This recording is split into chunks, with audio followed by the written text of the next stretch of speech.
And this is episode 3 of Elite Heat on a Thursday.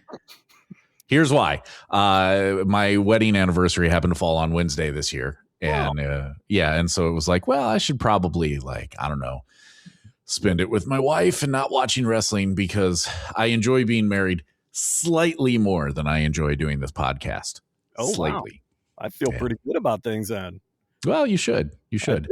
I do. Also, I do think it's worth pointing out, though, that last week when you were like, oh, they're going to be not that far from us. And at no point did it enter my mind of like, oh, I can't go because it's my anniversary. It was like, I don't want to drive on a school night. Look, both equally acceptable reasons not to go. My wife is very lucky, clearly.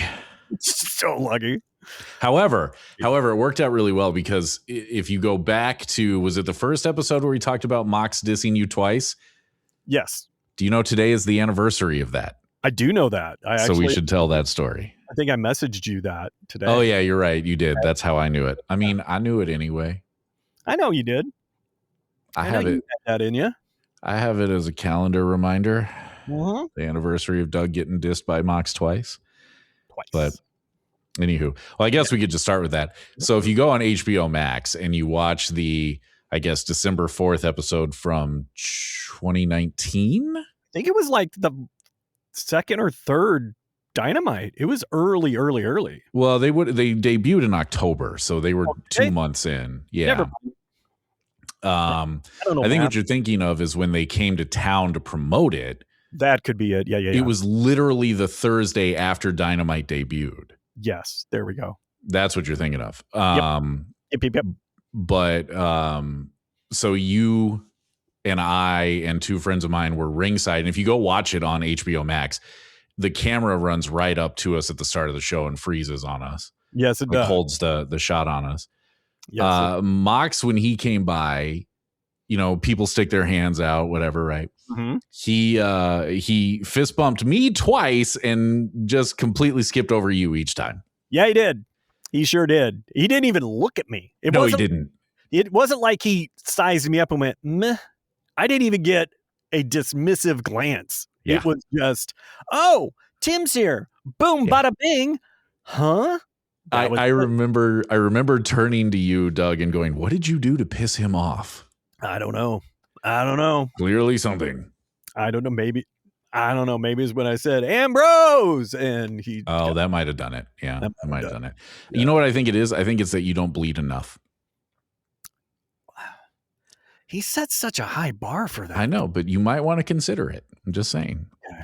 All right. With that, let's get into the episode. Go ahead. What? Let's do it. Oh, okay. I don't know why I stopped for that. I should have known better. All right. I liked the Joe and Eddie promo to open because you got two of the best talkers in the game doing what they do. Absolutely. That was an absolute banger of an Eddie promo. I love him. I love him too. So much. And I don't remember exactly what his outline was, but it was so good. Oh, yeah. He'll just go, I'll eat you alive. Boom. Done. I'm out. Yep. Love it. And kudos to Joe also for just kind of standing there like, I don't know what to do with that because I might have bit off more than I can chew here. Like, he gives you, look, I'm under no pretenses that Eddie Kingston is going to beat him for the title next week. No, he is not. But I appreciate that they're trying to build the drama of it.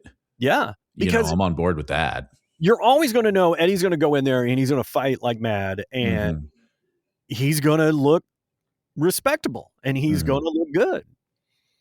I would like, it doesn't have to be a long one, but I would like to someday see Eddie get the title, even if it's just a short run. Now, I did find it interesting because which title was it that he did get? Because he did carry an AEW title. So he had the ROH World Championship. Right. Which is unfortunately not what it used to be right now, but right. But he had the Continental title. Yes. And Joe made it seem like he never won a big one. And it's like, well, he did carry the Continental title. Yeah. I had the same thought. I was like, well, that's just not true because there was the whole modern Triple Crown thing, right? Because he put the ROH title, the Continental, or maybe it was for the Continental and he had the Did he have the international? I don't remember. Or was that the tournament I don't remember. But he had the Continental title or whatever it is called. Yeah, he was a double champion. Yeah. I mean, he had at least 2 belts there for a minute. So absolutely. And so I was like, Joe, I mean, that story doesn't really make a lot of sense, but okay. I mean, continue with it. That's fine. Yeah. Well, I mean, you can always come back and, well, not now because the match is going to be next week. But if they did like a pre-tape promo before because I assume it's the main event, with Joe just being like, I dismiss that, like it doesn't matter, it wasn't relevant because you don't matter. Like you can salvage it if you want. It's also not the worst thing in the world, but no. But I would if I were them, I would just ignore it.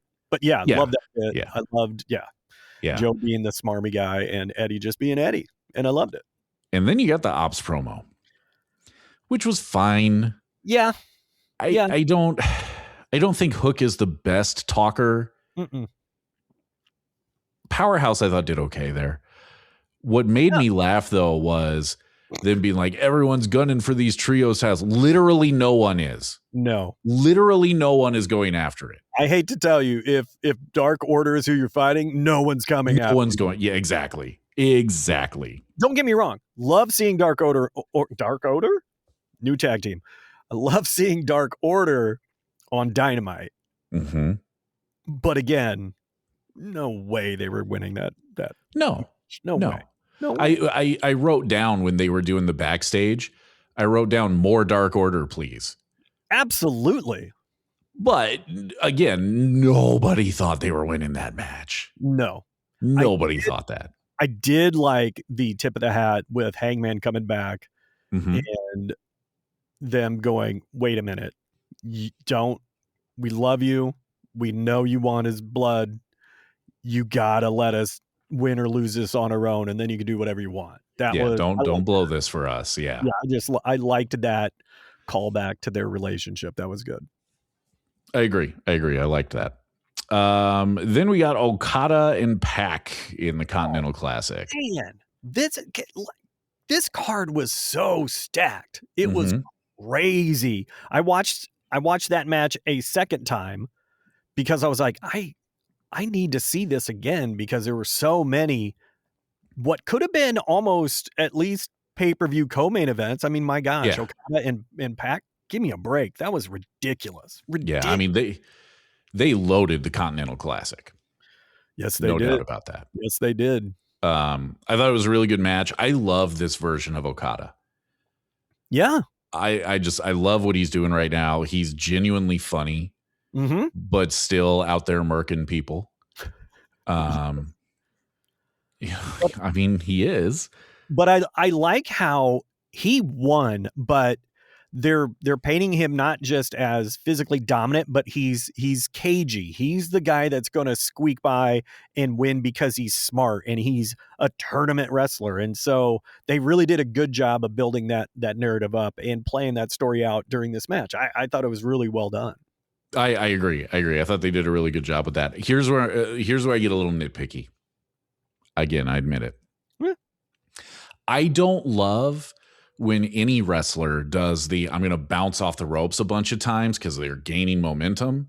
Yeah. Like every time I saw Roman Reigns do it, I was like, what are you doing, dude? Because it would work better if you start slow and then actually speed up. But instead, what I am watching you do is slow down when you hit the rope and speed back up. Mm-hmm. I loved that Okada drop kicked him out of it, though. I thought that was great.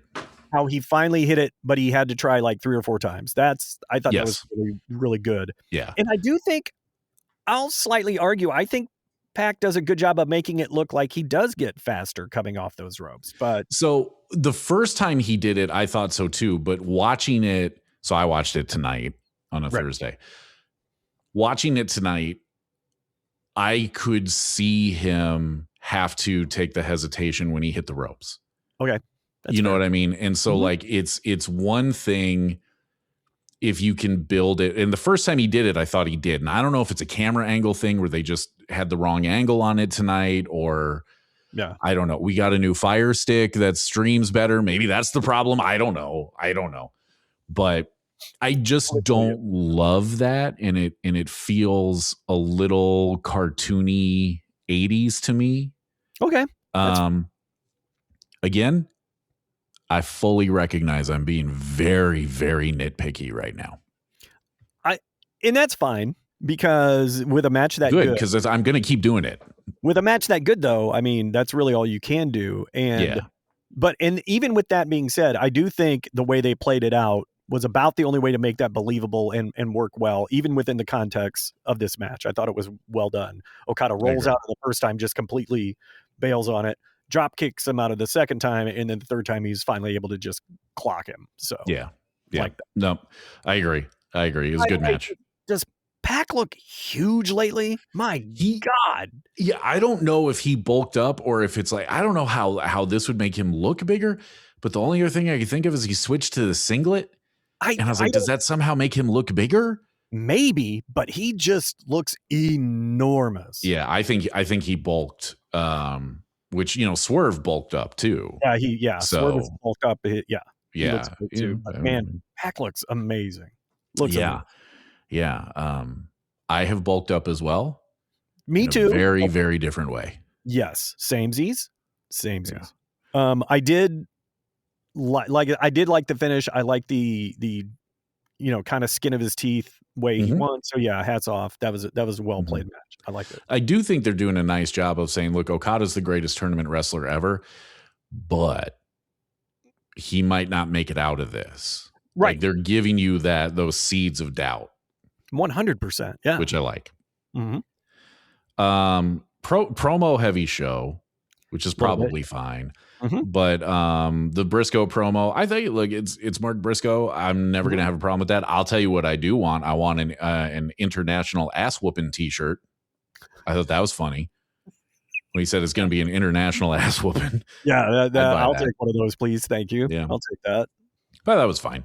No notes, whatever. Then we went to the Ricochet promo. Might have been his best in AEW. I genuinely mean that. That might have been his best promo in AEW. He is gaining some momentum, and I think he's finally figuring out that character and how that character presents, and it's working. And that was a good one. I liked it. Yeah, I liked him doing I'm going to do charity work. I thought that was fun. I thought that was a good line. Conglamoration promo followed after that.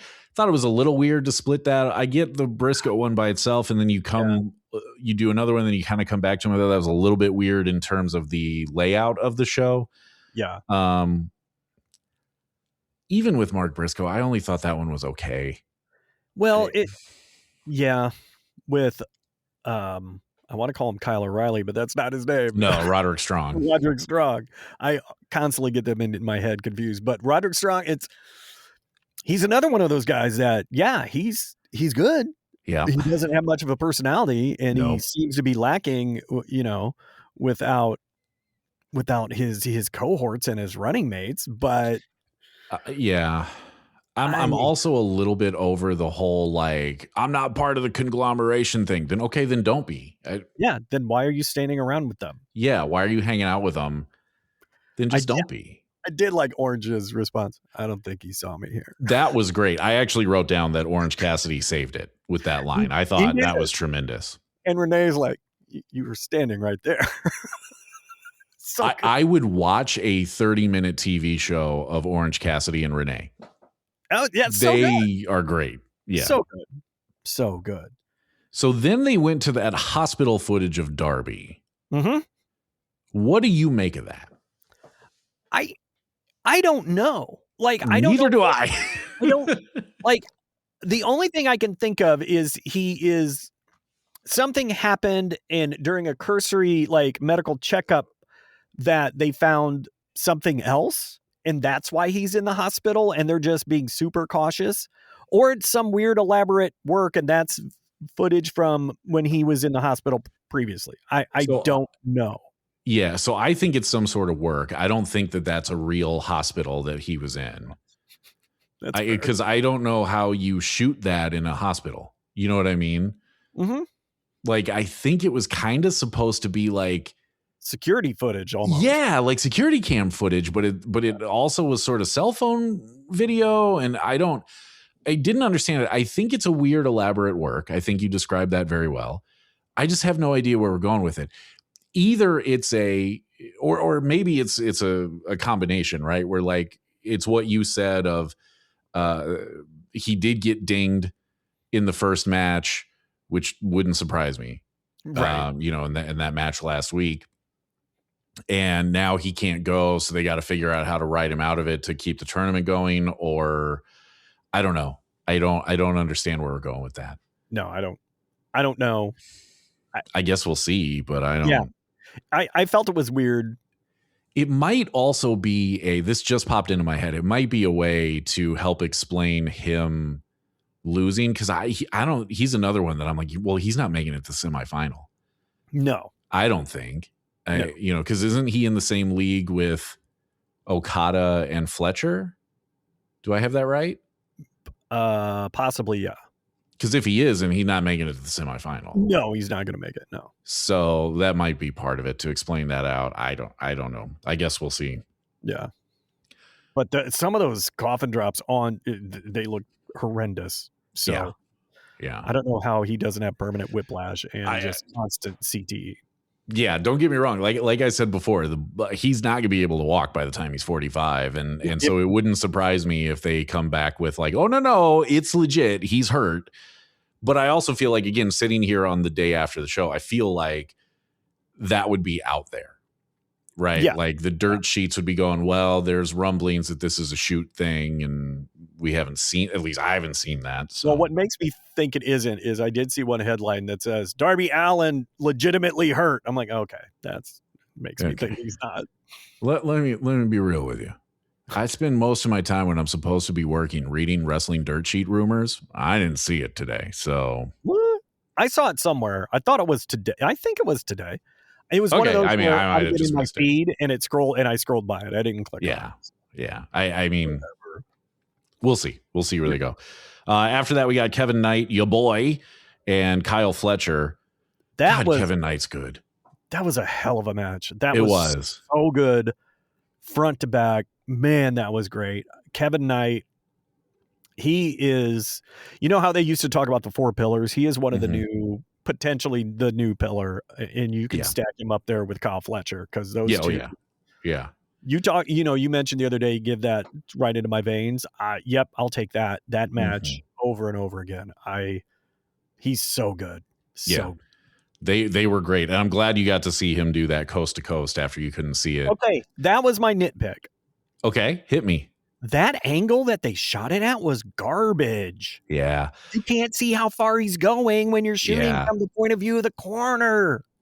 Come on. I agree with you on that. I think that AEW still has production issues. They 100% do. They're not always shooting it right. They have a lot of audio issues, and I don't know what's going on there, and I don't know how you get that fixed. But I agree with you on that standpoint. I think part of why they shot it that way is that was how they shot it the week before when he launched, and how I was telling you that like my jaw was on the floor, like it broke my brain, because you could see from that angle how high he got. Okay, and like I said, I still don't know how to describe it. He pulled his legs up and then kicked him out. Oh yeah. I know what you're saying. Yeah. Yeah. And it was just like, it was mind blowing to me. And I think they were trying to do that again. And I don't think that he launched as well as he did the week before. He got there, but he got there like you described last week. I mean, the way he did it last week, I legitimately was like, oh my God, this guy could literally jump ring post to ring post. And I think he could do it easily the way it looked last week. I think they were trying to reproduce that, and it just didn't come together that way. I agree with you. I would rather you do the hard cam shot and let us see how far he goes. Yes. Or at least bring it around some so we could see that distance better. Because it was a little difficult to even see him from there. So it was a great move. I thought it was shot terribly. I don't disagree. I don't disagree with you on that. I didn't think it in the moment, but I kept waiting because I'm like, okay, they're setting it up, and they're going to move to the other cam. And then they didn't. I was like, are you kidding? Yeah, right. I now that you mention it, I'm with you. They should switch to the hard cam on that. I think part of them are a little bit afraid of if he doesn't make it, it's going to be harder to cover it on the hard cam shot than that corner shot. But I think he's proven he's gonna make it. Like, yeah, he's gonna make contact one way or the other. Yeah, he's gonna get there. Like, I don't think you need to worry about it. No. How do you feel about the brain buster for the finish for Kyle Fletcher, for the finisher? I thought in the moment it felt pretty good. I don't know if I want to see him continue to use that as his main finisher, but I thought it looked good because it was clearly out of, he was clearly frustrated that he couldn't keep his shoulders pinned, and so I think he got him with a power bomb and then did the brain buster, and so I was okay with it then. Like I said, I don't know if I want to see that be his permanent finisher. That seems to be the sequence. Like that's his 2 moves of doom to go with Cena's 5 moves of doom, right? Yes. Yeah. And I don't necessarily, I don't hate it if you're going to chain those together, because it makes some sense, right? Like, you just destroyed this person's neck. Yeah. But for a guy that I think is absolutely ticketed to be world champion sooner rather than later, right? I think it might happen in 2026. I think he may win it at some point in there. Could be. I'd maybe like to see you have a little bit more of a convincing finisher. Okay. I wouldn't mind if it was a submission move of some sort. I think he's just big enough that you could, pull off some sort of power move. Oh yeah. I don't know what it is, but for a minute there, he was doing it where he would drop him on the turnbuckle, and I thought that's probably not sustainable, but it's devastating to watch, so I don't. Very cool to see. Oh yeah. So I don't know. I feel like I'd like to see him develop a better finisher, but I might be overthinking that. Because look, here's the thing. If he wins the world title on a sheer drop brainbuster, I'm not going to complain about it. I'm really not. Not my champ. Yeah, I'm not. I mean, I'm just going to go, yeah, okay. Like brainbuster, not my champ. I mean, I'm going to be fine with it. Let's be real. I'm going to be fine with it. Exactly. The Don Callis "let your nuts drop" line was tremendous in that promo that followed. That was tremendous. Again, production issues. Why are you going to have Don Callis get in and then take a break? Right? Come on. That and I didn't understand why did Don hand the mic to Kyle Fletcher there? Because I don't think they let him know they were going to break, and I think that was, I don't know if that match went long or something, but it felt like Kyle was supposed to talk, and then someone got in his ear, or he got the signal that no, we're going to break. You need to fill. And so that's interesting. Okay, I had actually had the opposite thought, where I thought Don thought they already went to commercial. Maybe. And him giving the mic to Kyle was how he was going to help Phil. That's possible. But either way, I think you're right. I think there was a timing issue there. I think you got that. I think you nailed that. It was weird. Clunky. But weird. Yes, let your nuts drop. That was fun. Good line. Dude's I also had good. What's that? He's so good. He's good. He's tremendous. I also had to laugh on the how the face run in of it all. Like, I love that the Bucks and Jurassic Express are getting absolutely destroyed, and Omega doesn't do a single thing. But as soon as Don does the old wet willy to the eye, well, that's a bridge too far, my friend. Like, now we're coming for you. Like, it was weird. It's always weird. The run-ins, like I said, I love a good run-in, and I don't see a lot of really good ones. I agree. Shout out to Simon Miller again, who, if you haven't seen, I think he does it on his own YouTube channel, not the What Culture one. He makes fun of it where he's like the backstage producer, and he's like, okay, I need you to look like you just smelled a fart, and it's like, yes. And then he cuts to what they did, and it lines up beautifully. So I'm sure he'll do something with that of, and his rule of you can't appear until they say your name, like the Joe Hendry gimmick. But anyway. Yeah, exactly. Anyway. So that was clunky, and okay. And it wasn't the only clunky one, but we'll get to that. I'm really curious what you thought about Timeless Lovebombs and the Megaproblems, which I think is an amazing name for that tag team. I like that name. I love it. I like that tag team. Mm-hmm. I didn't love this match. Okay. And maybe I was a little distracted during the match, but I don't know. I don't know. There was something about it after going through what they did with Blood and Guts, then to have this, death match that didn't really feel like a death match. It felt just like kind of a hardcore match, and it was fine. I'm always going to like Tony. I like everybody involved. It has nothing to do with the work they put out, but it just didn't.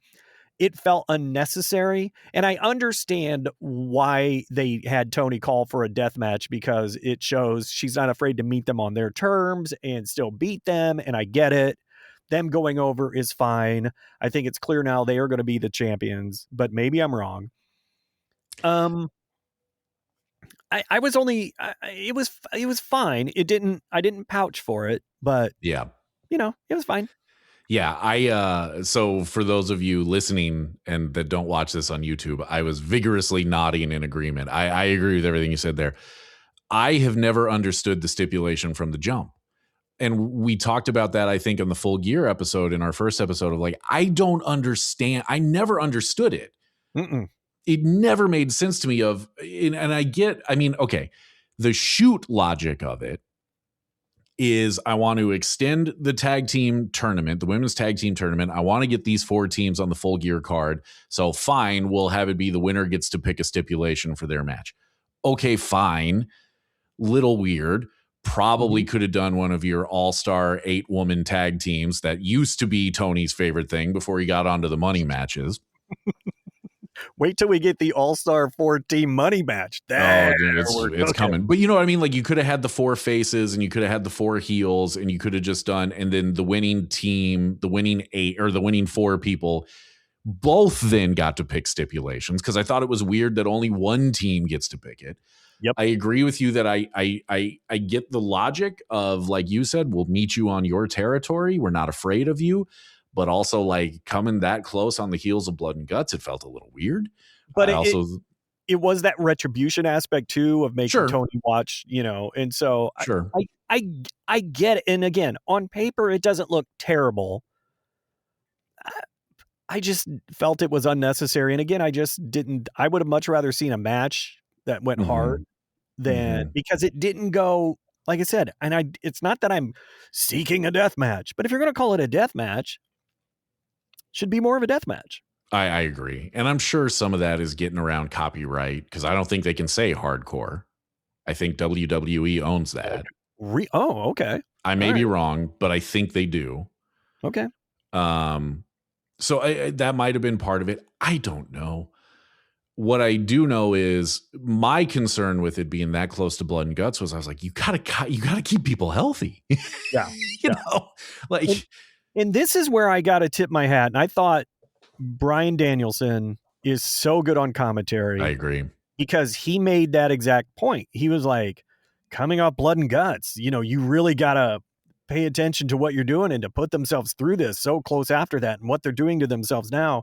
But all night, that was just a really good example of Bryan Danielson saying the things that need to be said in a way that's believable. And I really liked his contributions, and maybe it just stood out more tonight, that last night, than it did in a while, but he did honestly, a great job. I've thought since they put him on commentary, I've thought he's been tremendous. And I'm not kidding. I think it was either the first or second Wednesday that he was on commentary.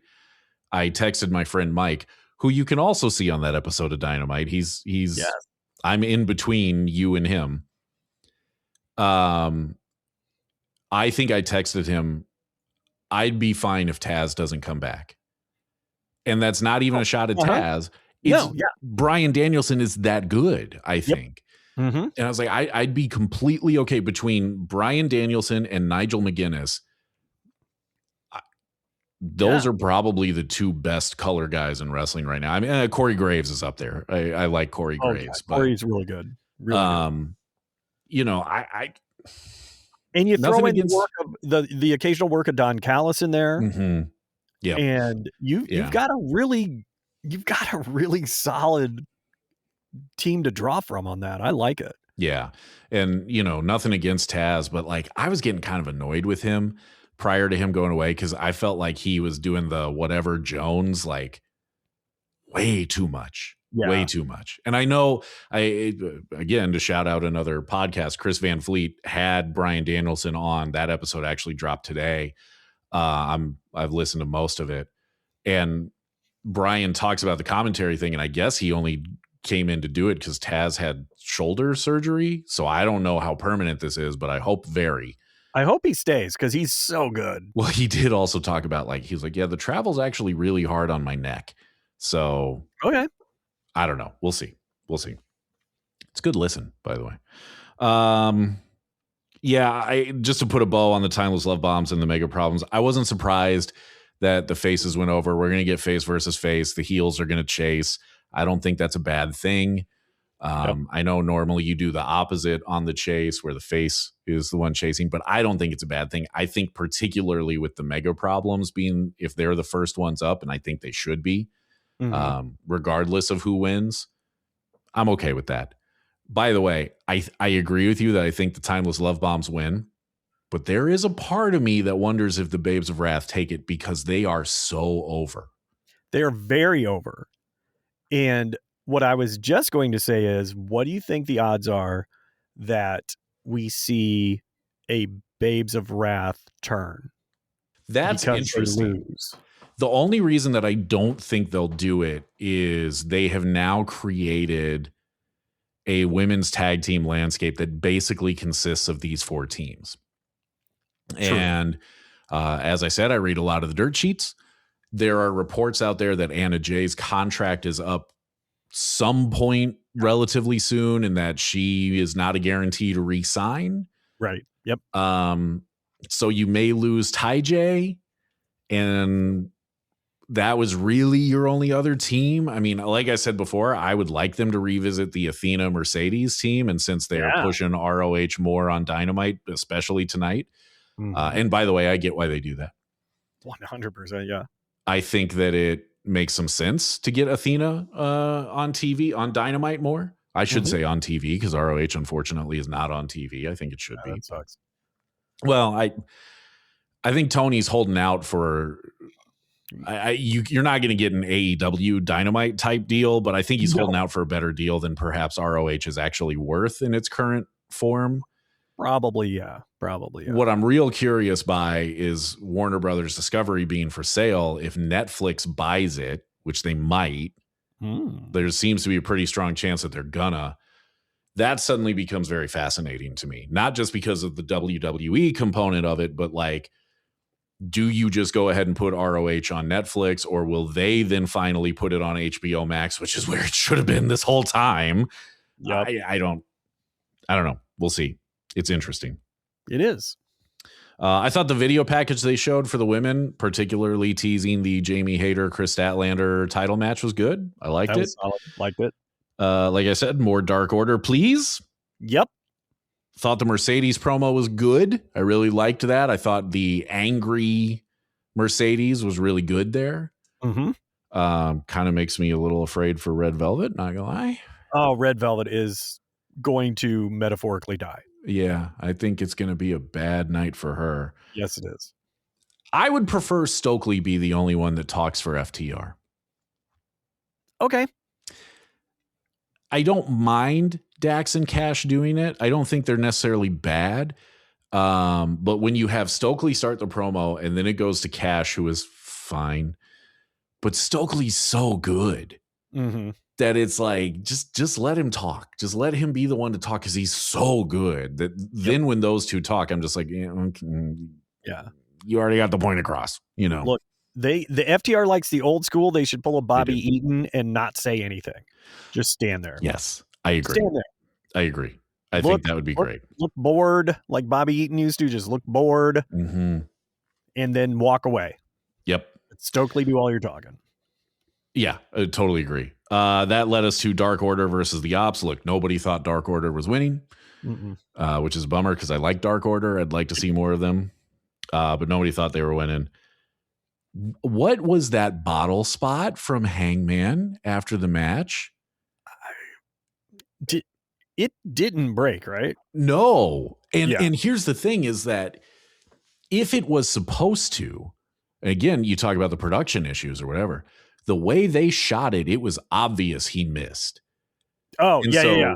Even if it was supposed to break, he never came close enough for it to do it. I don't understand what happened there. And that's the other one that I was talking about of that beatdown, quote unquote, really felt to me like it lacked some intensity. And that's a weird thing to say for something involving Hangman Adam Page. With a chain. Yeah. Like one of the most intense dudes. But it really fell flat for me. Yeah. I don't know. To the point, I kind of forgot a lot of it. That there, I remember, he came down with a chain. Yeah. And he hit Shibata. Okay. And again, I just watched it. So if I recall correctly, though, he hit Shibata with it. And then I think he hit Hobbs. And then he went to hit Shibata again or something. I don't know. It was one of those where, I don't know, man. It felt like the timing was off. It felt like they didn't talk about it. Maybe. I don't know. Something just really felt off on it to me. And that's too bad because what followed saved it. But it's really too bad that fell as flat as it did because, you know, I think, again, you go back to what we talked about at Full Gear. I think that you've got to keep Hangman looking strong when you once again just took the belt off of him really quickly. And I don't know that it did. I don't know that it didn't. I'll say that. I don't think it did anything one way or the other. And that may as well be a negative because we knew he was coming to the ring. Yeah. Nothing was decided. Nothing really was impactful other than he came to the ring. And Yep. I almost would have rather he came to the ring and they wouldn't let him touch them. Like they would have bailed and he would have just been flailing at nothing and done a rage whip of the chain over the ropes and yelling at him. That would have been, to me, more effective than whatever happened with this weird missed bottle not break thing. And then he's bleeding because he bled, right? Wasn't that it too? Then afterwards he was bleeding, or am I thinking of a different bottle shot? I think you're thinking of it. No, I what you might be thinking of is the women's tag match because Marina got busted open. That's what it was. Yeah. Which actually that was something I wrote down that we didn't talk about. Shouldn't Megan Bain have been bleeding after Toni Storm ground a piece of broken glass into her head? I thought that was weird. Probably. I thought that was weird, but probably. There's a theme with this show where a lot of it where I went, that was weird. So now again, you go back to a production issue and maybe a lineup issue. I don't know why we come back from break with the Don Callis promo instead of Hangman's backstage promo going, look, I'm coming for you. You know who's coming with me. I will say this, get your affairs in order was a cold line. I liked that a lot. Solid. The intensity he had in that promo was what I wanted in the ring. And I think he was trying to do it in the ring. And I don't know what happened there. But I thought it was weird to come back with the Don Callis promo and then Hangman instead of the other way around. Yeah. When the last thing we saw was Hangman. And also the Don Callis promo, this is the rare time that I'm going to nitpick him, that I'm going to kind of talk about his promos. His whole explanation of the unified title actually made me more confused. And I wasn't confused before that. I honestly, that's what makes me like it because I think that was his point. He didn't want to answer the question. So he just did word woos and then was like, how do you not understand? And it's like, well, you said nothing understandable. And his point is, exactly. How do you not get that? So, all right, that's fair. Okay. All right. Well, I retract my criticism. A little too well on you. And I think so. Yeah. At least that was my takeaway. And admittedly, not very smart. Well, no, but I don't think you're wrong. Now that you say that, I'm like, okay, I get it. I get it. It was maybe a little too meta, but Okay. That's fine. And here's why I say that. In a show where you had a lot of things that were kind of weird. Yeah. That only added to the weirdness. You know what I mean? And I think by the time we got to it, there had been so many things that were just a little bit off that I was just like, what is going on tonight? Yeah. Why are we dealing with this now? Yeah. It just didn't. There was a lot of stuff in there that I was just like, this is weird. It and so by the almost time did they run the wrong package? And then they were like, oh, balls. I mean, they might have. I don't know. They might have. So then we got to Moxley and Claudio, where I wrote down, so the walk to the ring isn't long enough as it is. We got to start him outside now. Like, yeah, that what is happening? Okay.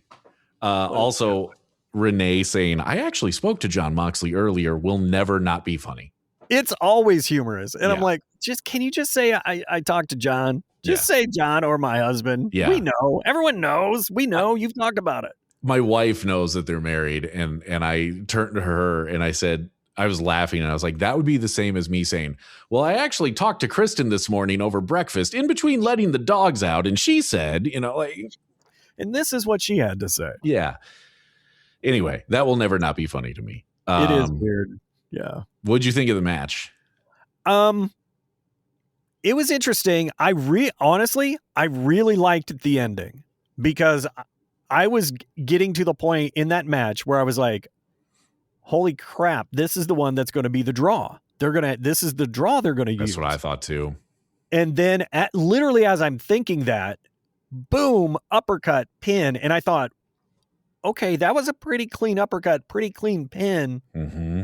Weird ending for a Mox match. And then, they're clearly teasing that because I think it was Excalibur was talking about, Marina came out with Mox and then everyone else came out with Claudio. Yeah. So are we seeing a division? And it's like, well, yeah, clearly we're seeing a division. And it just, seeing Moxley be so upset at the end outside, I thought was good and needed to happen and liked it. I think the ending for me is what saved the match because honestly, it was okay. Match wise, they're a little too similar for it to be super interesting, in my opinion. And Claudio doesn't have enough personality to really carry that. And Mox right now, his personality is I'm just going to be surly, so it's a little, it's a lot of down and we're all angry and so. But that ending surprised me. How clean it was, and it came pretty quick, and I was like, "Holy cats!" Okay, yeah. I agree. The end surprised me. So, a couple of things there. I thought the same thing through the whole match. Like, okay, this is another part of the tease to the breakup, and it's another loss for Moxley, and all of that stuff. And I thought the turn was going to happen. I thought for all the world that they were finally going to turn on him. And then they're dapping him up. And because this is wrestling in 2025, the AEW social media team put out a video not long after the show ended of, oh no, they're good. They're so good. They were doing push-ups together backstage, the whole Death Riders. It's so weird. I didn't see that. I know. And I was like, okay. So what we're doing? Yeah, like again, it's like weird. We just go backstage and do push-ups. That's how you do it. I mean, if you're a Death Rider, that's what you do. Actually, you go do them outside because clearly you can't, or you do it in the crowd. I don't know, but I fear they're going to drag this out too long. Possibly. I don't think we're going to see the implosion until after the classic. Yeah, probably. That makes sense. And but I don't think they should drag it out through past, because when is the classic? Does that wrap up at World's End? Yeah, that is when it should happen. In my opinion, I agree. I agree. So then the way that probably should go then is Moxley should find his way into the semifinal. Because if I have this right, the 2 semifinals and the final all happen at World's End, if I have that correct. Could be, yeah. I'm pretty sure. So I agree with you. So so he should get to the semifinal. He should lose, and that's where the turn should happen because he can't win anymore. Mm-hmm. I hope he goes away, like we talked about. I think he deserves it, and I think it wouldn't be a bad thing. But I don't know. We'll see. So that pretty well wraps up what was a kind of bizarre episode of Dynamite. Yes, it was. And once again, though, they did make a point of saying how many people were in the Don Callis family. They did.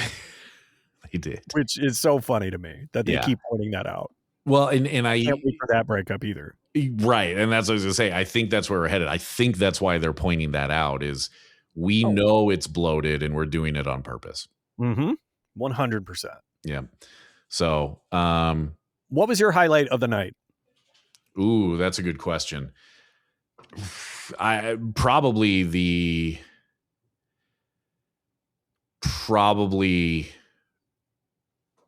I'm going back and forth between Kevin Knight and Pac. I'm going back and forth in my head between them. I'm going to say Kevin Knight, but it's close. I think for me, the highlight was the Okada pinning of Pac as he's trying to get on the whatever, I can't remember the brutalizer. The brutalizer, yeah. Yeah. I thought that was such a really good, smooth finish that was such a great match. The Kevin Knight match with Protostar, such a good match. Even, in the Mox Claudio thing, the ending was really good, but the highlight for me was seeing Okada pin him that way. I thought that was really good. His reaction afterwards, I thought that story was really well told. I liked that a lot. Yeah. For me.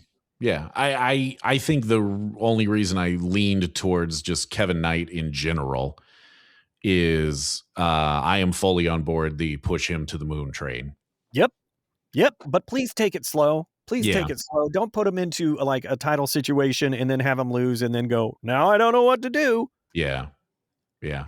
So I would say it was probably him. I would also put specifically Eddie Kingston's promo in there because he just doesn't miss on the mic. But no, he does not. Love him. Overall, kind of a weird episode. Was odd, filled with weirdness and bizarre angles. Yeah. I mean camera. I don't mean wrestling angles, but I liked it. Yeah, I mean, this is where AEW sometimes falls victim to their own high bar. I was watching that kind of going like, I don't know, I'm not feeling this one the way I usually do. But here's what I always say about Dynamite. Even if the stuff in between the matches is weird like it was tonight or even kind of boring, which happens, right? The matches are always going to be good. Yep. Always, without question. Mm-hmm. So, and they delivered on that tonight. And, it was fine. Mm-hmm. It was fine. It was a little weird, but it was fine. That's what I came away with. Yep. If they tighten up that backstage presentation, do things in slightly different order than they did, that would have raised the bar on that show quite a bit. But I agree. I agree. But that's us nitpicking. But I thought it was, when you look at that stacked card, it's hard for that not to be a decent show. Yeah. Yeah. And we're going to keep getting that throughout the Continental Classic because there's not a bad match anywhere in there. So, yeah. So it's fine. It's fine. We give these glowing reviews and then, it's fine. It's okay. Well, I mean, I get it. Yeah. It's like I said, the matches were good. The stuff in between the matches was weird. Yep.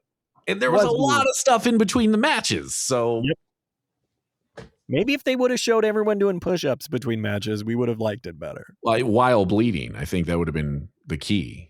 Yes. Because Moxley is bleeding in that. Of course he is. Yeah. And how they're like, he wasn't bleeding that bad before the giant swing. Then all the blood rushed to his head and he started squirting like a sprinkler or whatever it was he said. Yeah. Yeah. I don't know. So again, it was fun. Well, I will say this though. Remember last week when I was like, Claudio should be like a multi-time world champion? Well, you're welcome, buddy, for that CMLL title. Welcome to that one. There you go. And I will say this. I actually thought he looked better in that match than he's looked in a while. I did too. I did. I really did. That was one of my more favorite Claudio matches where he was spotlighted. I think he works best as the heavy in a tag or multi-man match and keep his time in there limited. Power move, cripple someone else comes to get the pin. Yep, I agree. So, all right, on to next week. We'll see what they do. Yep. All right.